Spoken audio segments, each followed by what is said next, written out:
If you're anything like me, fasting is a little bit of a confusing topic. So basically, Lord, I don't eat a meal or I don't eat for a day, and all of a sudden my spirit is rejuvenated and revitalized, and I have more power in prayer. It just doesn't always make sense to the rational mind, but so many things that God asks us to do won't make sense to a rational mind. So in this teaching, I am covering the basics of what it means to develop a fasted lifestyle and just some practicalities when it comes to fasting in your life. Hey everyone, this is Tyler Cook, director of the Illinois Valley House of Prayer.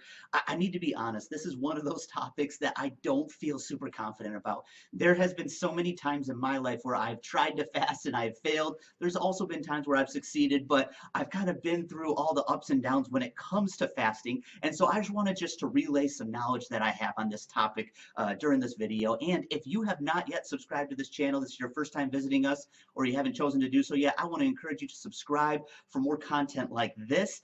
Hit that notification bell and you will stay up to date anytime we release anything new. Now, I've titled this a crash course in fasting because within 5 minutes or so, it's really difficult to include everything that fasting has to offer. But in this teaching, I'm hoping to just give you an introduction on fasting and help you realize what a great impact it can have on your personal prayer life. Now, one of the big points to bring up when it comes to the topic of fasting is that fasting is not really an option. It's an expectation. We can really see this in a Bible verse where Jesus is answering the Pharisees. They're asking him why him and his disciples don't fast.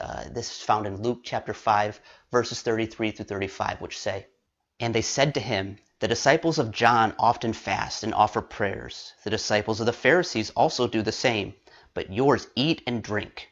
And Jesus said to them, You cannot make the attendants of the bridegroom fast while the bridegroom is with them, can you? But the days will come, and when the bridegroom is taken away from them, then they will fast in those days."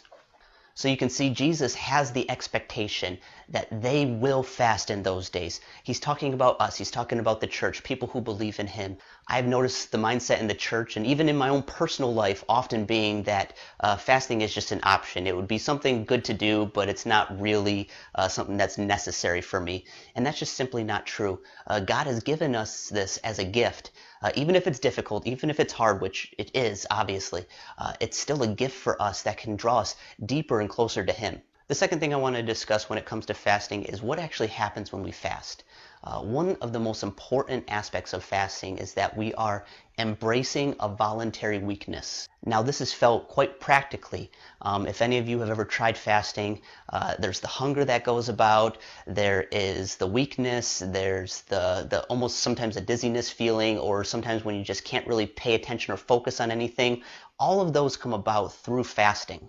And so to the human mind, fasting doesn't make very much sense. Why would we want to put ourselves in a position where we're not as strong as we can be? But one thing to remember is that the kingdom of God doesn't always make sense to the human mind. I like to think of the kingdom of God as a upside down, inside out kingdom. A lot of times the things that make sense to us mentally as humans, God actually asks for the exact opposite. The best verse that I can find in the Bible on embracing this voluntary weakness is with Paul in the second book of Corinthians, where he has a thorn in the flesh and he's pleading with God. He pleaded 3 times with God for him to take it away. And then this is what he says. 2 Corinthians chapter 12, verses 8 through 10. "Concerning this I implored the Lord 3 times that it might leave me. And he said to me, My grace is sufficient for you, for power is perfected in weakness. Most gladly, therefore, I will rather boast about my weaknesses, so that the power of Christ may dwell in me. Therefore I am well content with weaknesses, with insults, with distresses, with persecutions, with difficulties, for Christ's sake. For when I am weak, then I am strong." So fasting is a very practical way that we can embrace that weakness. Really, fasting is a fast track to a more tender heart and a more tender spirit. Our heart is tenderized while we're fasting. Now, most of the time, you're probably not going to feel that in the middle of your fast. In the middle of your fast, mostly what I think about is I'm just hungry and, oh, I'm tired and, oh, I feel lethargic and I can't concentrate. Why are you having me do this, God? It's oftentimes after the fast that we can look back and we can see our hearts being tenderized and notice what God had done through the fast. Now, finally, I want to touch base on a couple practicalities when it comes to fasting. One way to ensure that you're going to fast, I would encourage you to have a fasting day designated each week. A day where you know day in, day out, week in, week out that you are going to be fasting on, let's say, Wednesday. That way you're able to realize coming into it and going out of it how to plan and how to act accordingly. Another thing that I would suggest to make fasting a part of your life is to have an accountability partner, someone that you either fast with on the same day or who knows that you're fasting.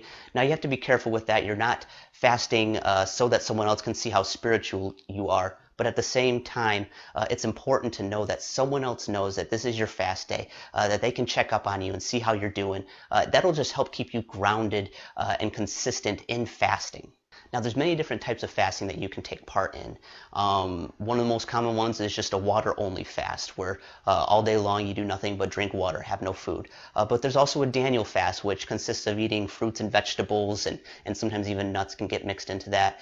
And then there's 40-day fast, there's daily fast, there's half-day fast, there's a lot of different ways that you can fast. So it's important to realize that fasting is not just one certain thing. One thing that I would suggest for you is to build up in your fast. Instead of trying to take on a full one-day fast right off the bat, try to take a meal off. Take breakfast off, or take lunch off, or dinner off. That way you can begin to see what your body's going to experience and feel and become more prepared. Well, that's it for our crash course on fasting. I eventually will be putting out a whole series on fasting that'll dig in a lot deeper than what we were able to today.